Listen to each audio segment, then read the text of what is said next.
Hi, everybody. Welcome back to the Irish NFL show in partnership with Pundit Arena, joined by the usual team today, along with a special guest, a former NFL quarterback from the 1998 NFL draft, Ryan Leaf. Ryan, correct me if I'm wrong there, 1998, but a huge pleasure to have you on the show. Great to have you on, Ryan. How's it going? It's going great. Thanks for having me, guys. I really appreciate it. Before we get started, Ryan, have you any like Irish heritage or have you any history to this island or? Yeah, I do. Leaf has a little Irish to it. Most of my family origin is kind of Eastern European, but my grandfather told me that we have a wee bit Irish in us. So I tend to use the Leaf side of it when we talk about the Irish quite a bit. Brilliant. As you can see here, lads, we're joined by the usual team. Colin, I'll start with you. Welcome in. Yeah, great to have the opportunity to chat to you, Ryan. I suppose as Michael was saying earlier, we had Jim Kelly on the show, and he famously turned down the opportunity to play linebacker at Penn State, to go on to be a QB in Miami. But you were at one point considering, there was talk that you might play linebacker in Miami yourself. And then you get the phone call from Mike Price. Is that an urban legend, or is there truth to that story? And if it is true, can you talk us through what that phone call was like? It's a bit of an urban legend. Dennis Erickson was the head coach at Miami at the time. He had some connections to where I was from in Montana. And while I was there, he talked to me about how the recruiting coordinator saw me more as a kind of a tight end linebacker type rather than quarterback. I think they were thinking more of a tight end for me. I never really played linebacker. I played some safety in high school, but I had always played quarterback, and that was my dream. And so I was very grateful that Coach Erickson was honest with me about that and said that's what they were looking at. It made it really a lot easier when Mike Price or any of the other coaches called and said, "Hey, we'd like to offer you a scholarship to play quarterback for us." It was an easier choice. Ryan, when you watch the coverage leading up to the draft in this day and age, the hype, the build-up, path to the draft, NFL Network, how do you compare it to the hype back in '98? Would you recognize everything that was going on in the background building up to that day, and were you disappointed? At the time, it felt like what it does now, because it was all about you, right? So when you're in that moment, you're like, your narcissistic personality takes over. You're like, this is all about me. Everything that everybody's talking about is about me. And I suspect that's similar to what these guys are feeling at the moment before the draft nowadays. It's just on a bigger scale, right? It's just unbelievable, the numbers they do in terms of viewership for really just an elderly gentleman reading names, which is kind of crazy, but it's true. The draft is all about you, and you have to go from playing a team sport to signing with an agent and trying to put yourself in the best possible position to get drafted as high as you can and make it all about you, to hopefully going back to it being a team sport, making it about it being a team. And some guys are able to do that and make that transition much easier than others. I had trouble with it. I went from playing a consummate team game to making it all about you. And then I continued to kind of make it all about me rather than being about the team. And that was a big part of my downfall. And in terms of your expectation on that particular day, did you feel somewhat disappointed that you didn't go number one, or were you just happy with the fact that you were in the top five, obviously? No, we were kind of positioning ourselves to be the number 2 pick. We kind of looked at it as pick 1A and 1B. And in our thought processes, wouldn't a beach house in San Diego with the surf, the money, and the women be better than Midwest winters in Indianapolis? We weren't necessarily thinking about the right things and knowing that Marshall Falk and Marvin Harrison were sitting on the roster in Indianapolis, but we were okay with it. I had family on the West Coast. I liked the idea of being a beach bum playing pro football the rest of my life. So we were okay with it. Oh, well, Ryan, it certainly looks a lot warmer where you are than Dublin is at the moment anyway. So, the beach decision we can understand. Just going back, I mean, because obviously a lot of what transcends in the rest of your life starts a little bit from the external view with that 98 draft. And like you had a great college year in 97. You ended up finishing third in the Heisman voting that year. Charles Woodson, only defensive player to ever win it. Peyton Manning came second. Yeah, he turned out okay. And then you were third in the Heisman. And then you declared, only after that, I think, if I remember correctly, only then did you declare for the draft. And, you foregoed your senior year in college. That particular decision not to go back for your senior year and maybe go for the draft in 99, do you ever reflect on that particular part of the decision? Yeah, definitely. College was the greatest time of my life. My friends, the innocence of football before it was a job. And, we had accomplished so much. We had done something that hadn't been done in 67 years at that university, and that's go to a Rose Bowl to win a Pac-10 championship. And we were losing 28 seniors. It was going to be really difficult for us to duplicate. And I was going to either be drafted first or second. So I thought it was the logical next step. Being able to reflect on everything and where my maturity level was and all of that, and not having failed much, it probably would have been the best thing for me to do, is to come back, get more educated, get more experience, and to deal with failure, because we were going to struggle and it was going to take a lot for us to get back to a bowl game and be competitive that next year. So I think it would have been beneficial for me, and it probably would have been the smartest thing to do. But, when you have all that money dangled in front of you that was going to change your life, and you got the chance to live your dream, which was to play NFL football. I mean, how do you say no to that? It was an easy decision, and in retrospect, looking back on it, it's something that I regret, that I didn't go back and not only play for Mike Price for another year, but spend another year in college at what I consider the greatest, university there is. And it's funny because sorry, Mark. I was just going to say one follow-on, just something you said there. When you signed that contract, I'm just curious on this. When you signed that contract and you basically secured your family's financial future, is it relief or is it pressure?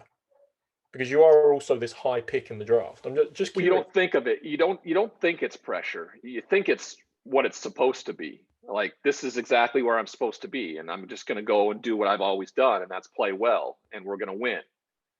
When that doesn't happen, which you're so accustomed to having play out, that's where the issues take place. Either you're prepared to deal with failure in a positive and healthy way, or you're not.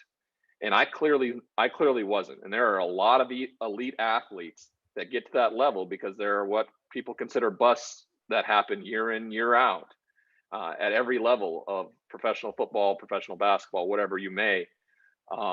It's about how you deal with failure and adversity, period.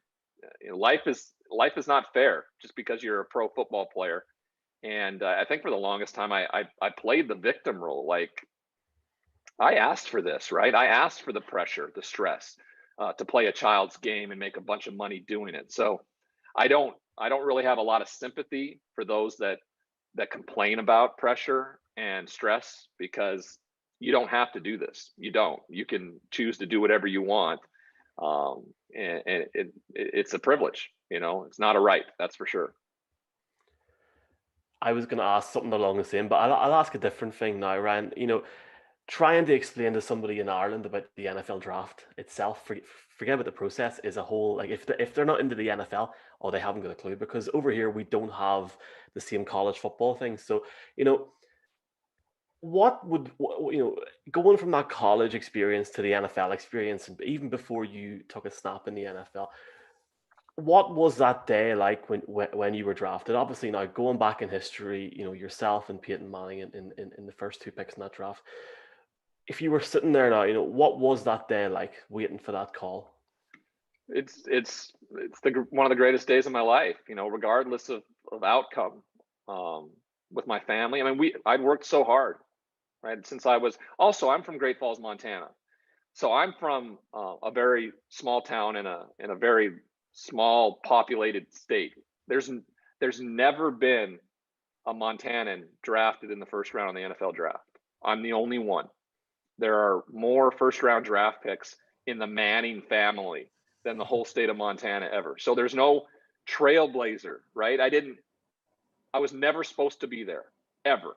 The odds were so stacked against me, 1 in a billion. I don't know what the odds were, but I was not supposed to be where I was at. So it was one of the coolest days I've ever got to experience. And I'll always look back on it fondly as something unbelievably special that I got to share with my parents, who sacrificed a ton for their son to be in that position, and to celebrate and be with my, larger family, my aunts and uncles and cousins, my grandparents, my brothers, everybody who had at some point along the way supported me and helped me get to where I was at. And Ryan, I suppose building on that, as you said, the only Montanan to go in the first round, right? You're a young man, and again, so some of the stories that is that the day after getting picked, you get to fly on the owner's plane to go party in Vegas, which is, I mean, look, any of us, I think, would love to do that. But I suppose, we've talked about the pressure on and the responsibility of the individual. I suppose looking at the Chargers obviously really wanted you as a QB, but do you think maybe there could be learnings for the organization as well in terms of how they approach when they've just drafted somebody? There's all of that excitement, and they facilitate going partying in Vegas. Could it have been, if they had taken a different approach to handling that, would it have been different for you, do you think? Who knows? I mean, if I would have went and played like Josh Allen's playing in his career, no one would have cared. But because I played so poorly and behaved so poorly, it's one of those things you can go back on and look at and go, oh, that should have been a red flag. Well, it's not necessarily, because people can have fun and enjoy themselves and still be very good at what they do. I just wasn't. I just didn't perform, right? It's always, the hindsight is always 20/20 when you can look at somebody who's messed up on what you could have done differently. Now, I understand, yes, when you are drafted as the franchise quarterback in the first round by an NFL franchise, you essentially become the CEO of a Fortune 500 company, and you have to act that way. That would have been a different approach on my part.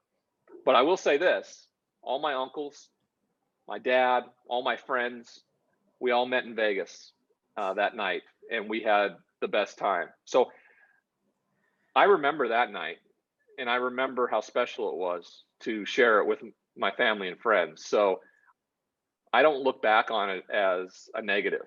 Now, how I behaved from that point on, when things went poorly for me in San Diego, is a different story. But I don't regret that night and celebrating with my family and my friends, a once in a lifetime opportunity for any Montanan. That kind of brings us to the next question. So you fast forward a couple of months, you've done your training camp, the season starts off well, you've won your first 2 games, third game in, you have a disappointing result against the Chiefs, and from there it kind of spirals to a certain extent in terms of further defeats. You didn't play too well thereafter. Can you remember what your mindset was like throughout that season? Well, I didn't play very good at all. I won my first 2 starts, but I didn't necessarily play very well. We had a great kicker and an awesome defense. But the game against Kansas City, I was in the hospital all week with a staph infection, and I tried to play. And I played poorly, really poorly. Worst game I've ever played in my life. But it wasn't about how I played. It was how I reacted to how I played because of the criticism from the media and others. It was how I reacted. I don't remember another positive thing happening to me in my time in the NFL after that, which is crazy to think that you've worked so hard for everything that it can come down to one instance, one behavior, one outburst that ultimately has enough ripple effect and consequence that can end your career. And it just shows that, to my point, the NFL is a privilege. It's not a right. Just because I was talented and I was famous doesn't mean anything. If you cannot contribute and be productive on a week-to-week basis, not only physically on the football field, but mentally from Sunday to Sunday, your ass is going to be out on the cement. And that's exactly what happened. Can I just ask one more question on that? When you say the ripple effect, what was the mindset internally within the Chargers front office? How were they reacting to everything that was going on? It was a defensive one, right? I felt like why weren't they backing me? I thought I was the victim. I took no accountability.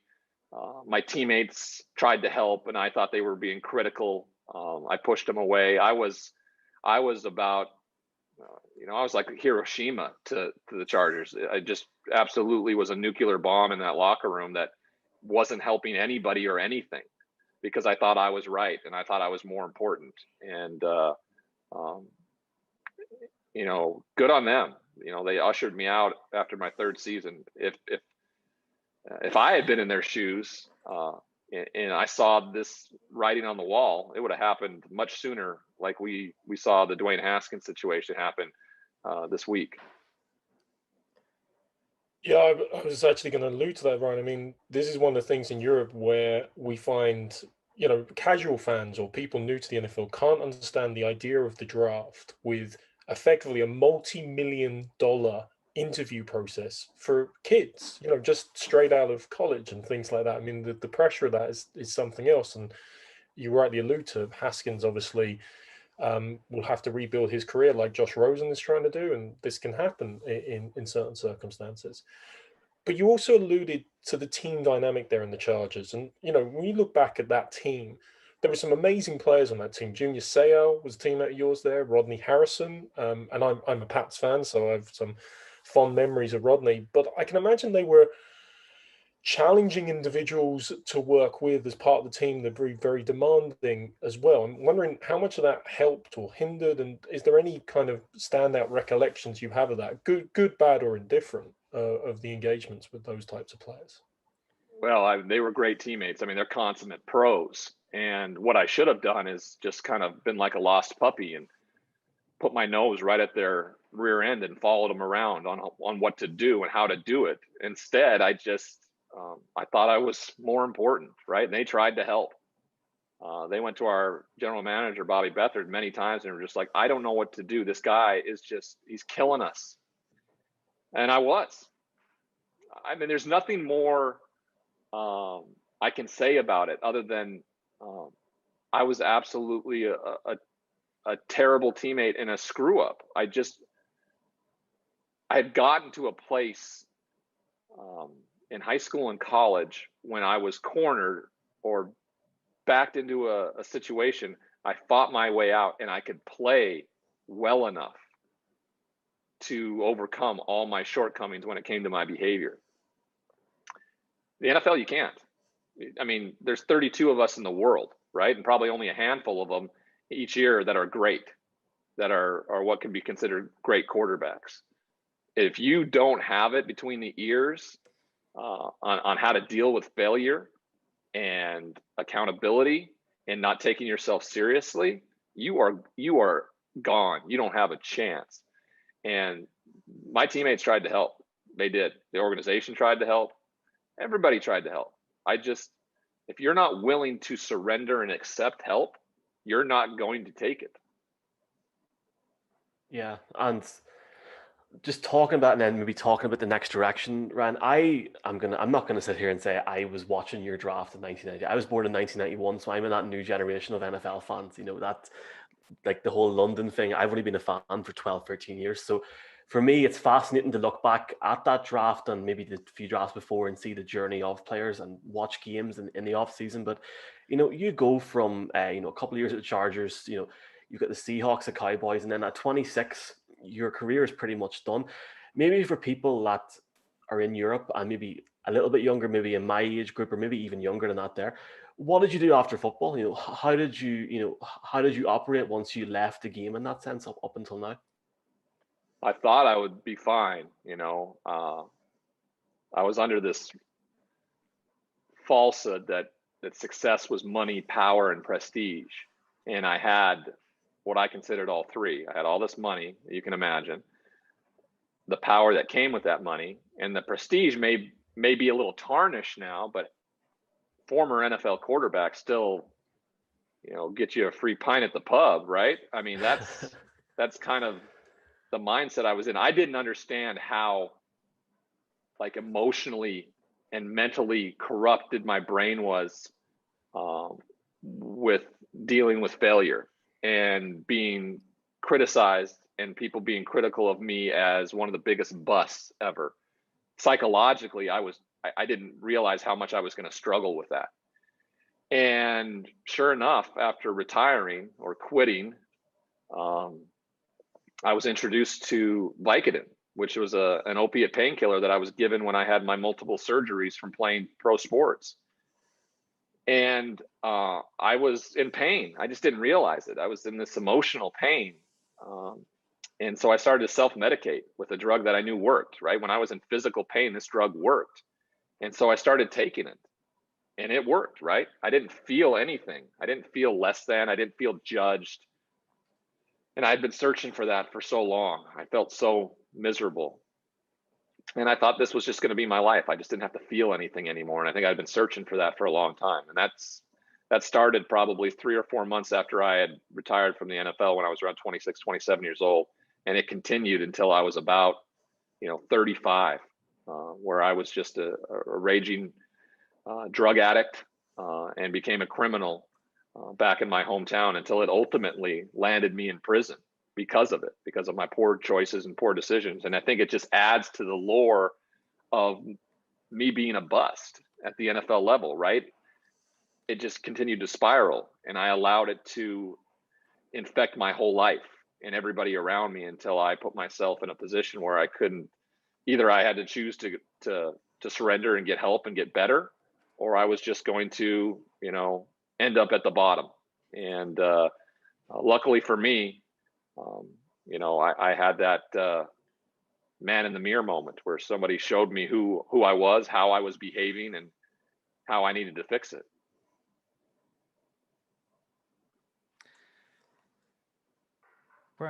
Brian, did you want to jump in? I know you had a question that I thought might fit well here. Yeah, sorry, it's more around the NFL today, taking away from all the disappointment you've discussed this evening. When you watch the NFL today and you watch the draft, is there any one particular quarterback in the last couple of years that's come out and you look at their attributes and you think he just reminds you of the player you were coming into the league? I mean, Josh Allen, really, his physicality, Justin Herbert, 6'6", 230 pounds. That was me, right? With a rocket arm. I probably was one of the most talented, athletically gifted players drafted in the last, 20 years. But there's a ton of those, there's a ton of guys with talent. Any guy who's drafted has otherworldly talent. It's what you really do from Sunday to Sunday, how you get better. You're willing to accept that, like, I'm not the best player. I can improve. I need to improve. I need to learn more. So that's been really evident every single year when there's a guy that steps up to the plate that you're like, oh, he's got all the intangibles, his physical. Let's see what he does with it, right? Let's see how he takes coaching, how he takes his failures, all of those things.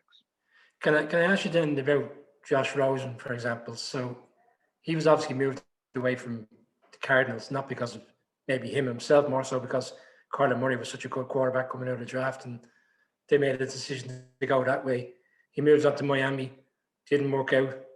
He's on the practice squad then with the Tampa Bay, with the Bucs, and then he's now, because of injuries, on the practice squad in San Francisco. Like, at the time, I felt he was a talented quarterback. I don't know necessarily whether he's a bad person around the facilities. It just doesn't seem to be working for him. He hasn't gotten a chance. He hasn't gotten a chance at all. Cardinals knew what they were doing. They were firing their head coach. They were bringing in Cliff Kingsbury, who, if you get a chance to bring in a quarterback that runs your offense, and who's as dynamic as Kyler Murray, you're going to do it. Then he gets to Miami, and they don't give him a chance there, really, and they have a top 5 draft pick, and they're going to take a quarterback, and Tua is the next guy in line. So he has just not been given an opportunity. And now, when you're a great player, you'll get found out as a great player. Justin Herbert is an example of that, right? He wasn't going to be the starter. In fact, if Tyrod Taylor does not get shot with an injection into his lung, we may not even know how great Justin Herbert is, right?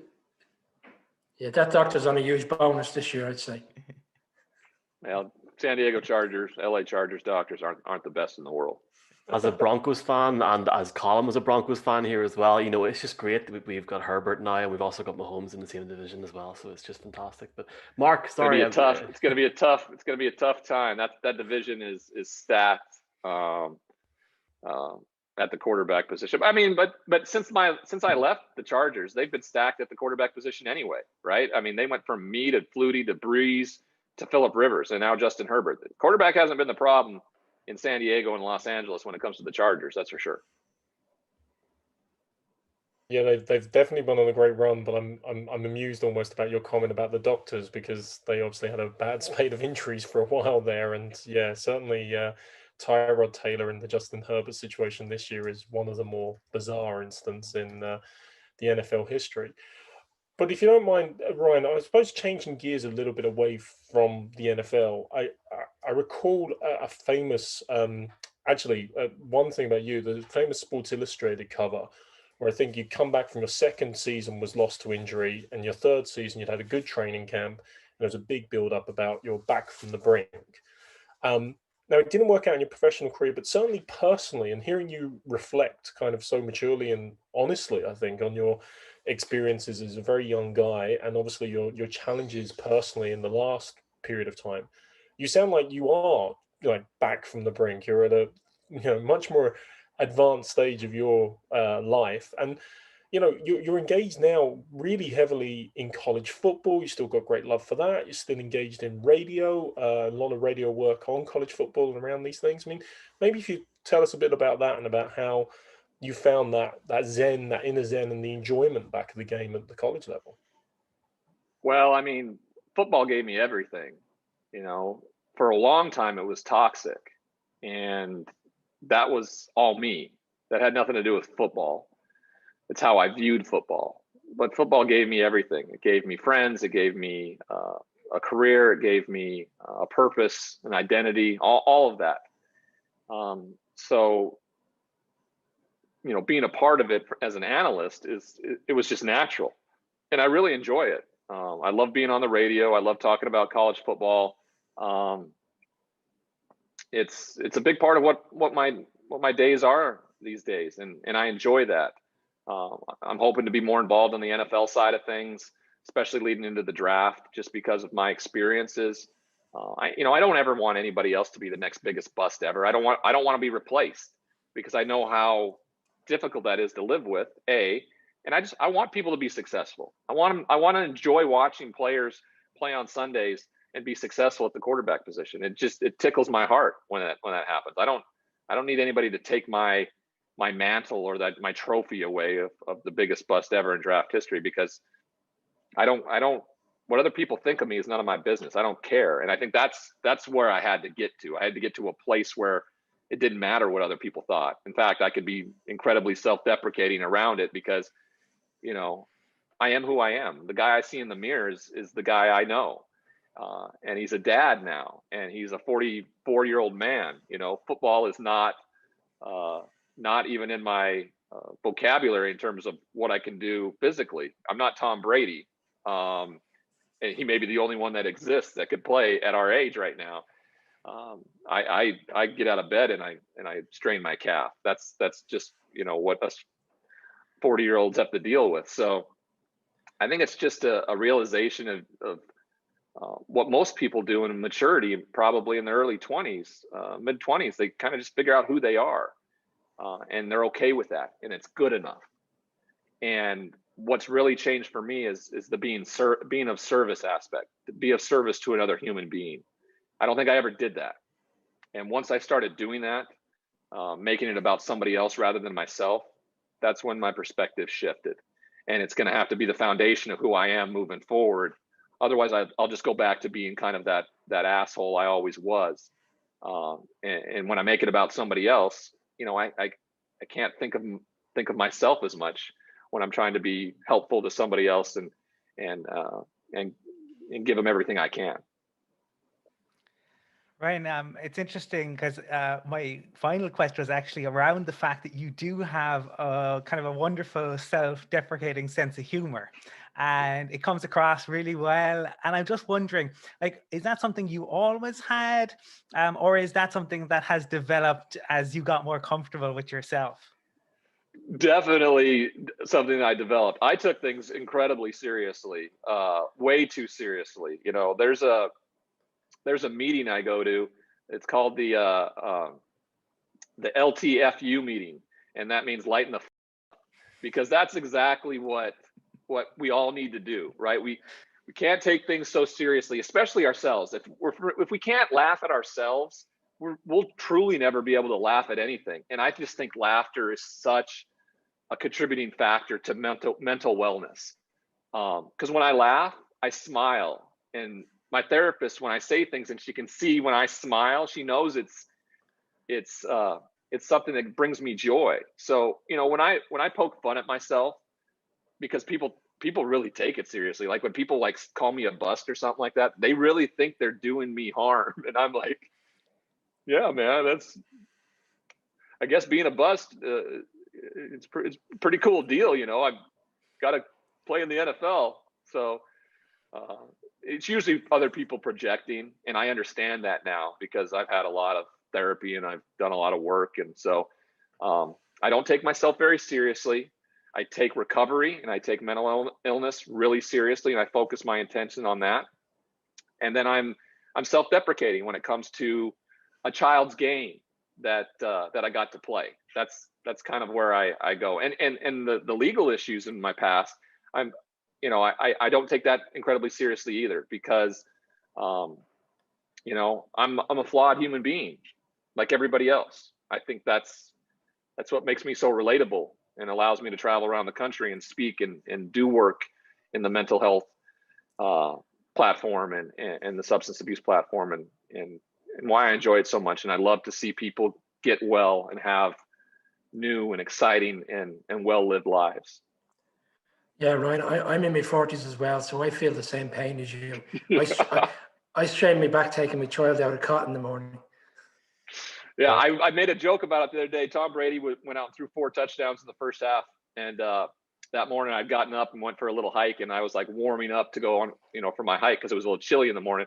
And I tried to do a kind of a quick explosive move with my steps, and my right calf just like seized up and strained on me. And I just thought to myself, I'm like, what if I was in Detroit right now, like warming up to go play a professional football game against NFL players who were half my age, who were trying to kill me? There's no way I could do it. He's Tom Brady is the most amazing person I can think of because of what he's able to do at 43 years old. It's incredible, and I guess it goes into our last sort of question in that sense. There's 2 elements to this one, Ryan. Are you still friends with any, you know, is there any current players you're friends with at the minute, or maybe speak to, or former players that you're still in touch with? And maybe touching on that Tom Brady thing, or touching on the NFL itself, Ryan, who's going to win it? Who's going to win it all in just over 4 weeks' time in Tampa Bay? Yeah, I mean, I try to. I've kept in touch with Peyton Manning for 22 years now. We've known each other, and then from time to time, I've been able to bump into and I keep up with Aaron Rodgers. We play golf. We play golf when he's in LA in the off season sometimes. And then, you know, my former agent, Lee Steinberg, is Patrick Mahomes' agent. So I've had a chance to interact with Patrick, in the last couple of years, and to see him be so successful has been great. I have a hard time seeing how anybody's going to beat the Kansas City Chiefs. The Buffalo Bills are peaking at the right time. They're going to put themselves in a position to play good defense and are explosive on offense. So I think that may be an AFC championship that I would sign up for. And I would probably tip my hat to the Chiefs in that. But if the Bills were to win and go to a Super Bowl, I wouldn't surprise me at all. I think what Aaron Rodgers and the Green Bay Packers are doing, and if they are able to solidify home field advantage throughout the playoffs, I really do think Green Bay is going to make it to the Super Bowl. And if it's Buffalo or Kansas City versus Green Bay, I think we would all be in for a wonderful Super Bowl this year. I'm going to say, because I think it's going against what I think a lot of people think, I think the Buffalo Bills do something incredibly outrageous this year, and they upset the Chiefs, get to the Super Bowl, and do something that no one thought would happen and didn't happen in the 4 times they went back. I think the Buffalo Bills win the Super Bowl this year. So it's a crazy thought, but it's been a crazy year. Oh, look, Ryan, there's a lot of people that think that Josh Allen's going to lift it at some point. So who knows what's going to happen. As a Broncos fan, it's heartbreaking to watch Josh Allen because he's so good. But I don't want to speak on behalf of all these lads and all the fans over here in Ireland and Europe, but we massively appreciate your time. As somebody that's only really got into the league for 10, 12 years, your journey, the way you've explained your life and everything's fantastic. And we massively appreciate your time, Ryan. Thank you very much. Hey, thank you for the opportunity. I really appreciate it. And I wish the best to everybody there over in Ireland and around the world during these trying times. And if there's anything I can ever do again, please let me know. Of course, and folks, please check out Ryan on Twitter at Ryan D. Leaf. He's on loads of radio stuff, college football stuff as well. So